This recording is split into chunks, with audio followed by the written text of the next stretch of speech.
Well, you at home have been asking, and now we have some answers as what the future may hold for the Safe Streets project in Eastlake, which includes closing some of the ways into the community as part of the effort to deter crime. So, of course, the question is it working? Our Josh Gant investigates. Over the past year, Denise Ali has noticed a change along First Avenue in Eastlake since the city placed barriers and installed speed humps in the surrounding neighborhood.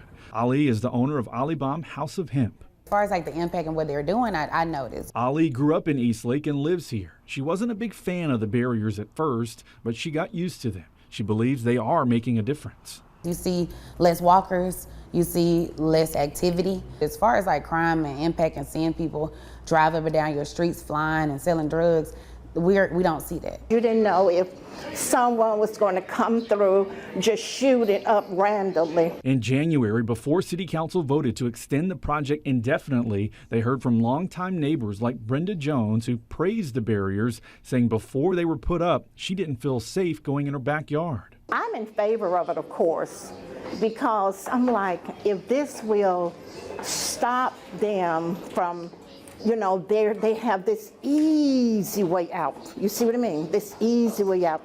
Shots fired, do this, we're out.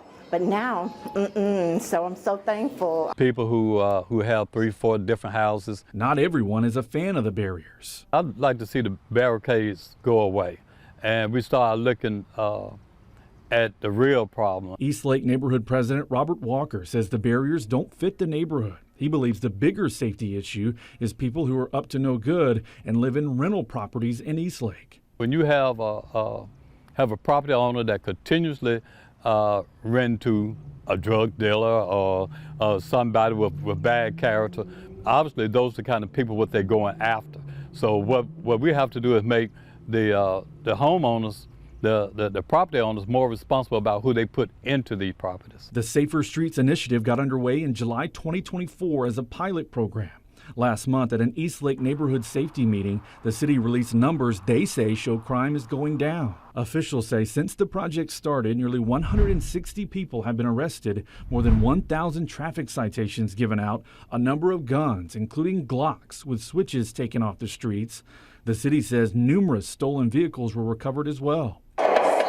When it comes to gunfire between 2024 and April of this year, the city says ShotSpotter incidents have gone down dramatically per month since the project started, down 62%. The number of rounds fired decreased by 70%.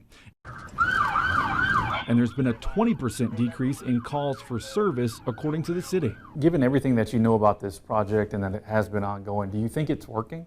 I do, you know, just based on the statistics and from the police reports. This is like a really time-tested method of securing a geography. City Council President Darrell O'Quinn believes the crime data speaks for itself. He understands some of the frustrations, especially with longtime residents who say it can be difficult to get around. There's been some pushback in that regard.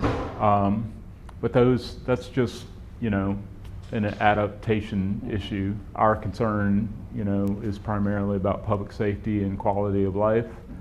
And I think this is, you know, helping in some regard. We are getting a glimpse into what the future may hold for the Eastlake neighborhood as the city looks to reimagine the Safer Streets project by installing barriers like these, along with closing 14 roads and 6 alleys, adding new guardrails and curb extensions to slow down the drivers. In all, an investment of about $500,000. Some neighbors tell us they don't want to see the current barriers stay in place permanently.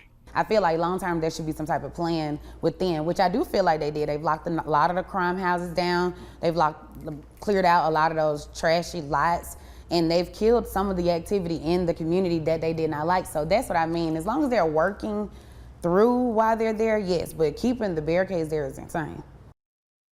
Now, when it comes to this reimagined project, the mayor's office says funding has been identified from the capital budget and it will go to council for consideration once the bid process is complete. Of course, we will keep you up.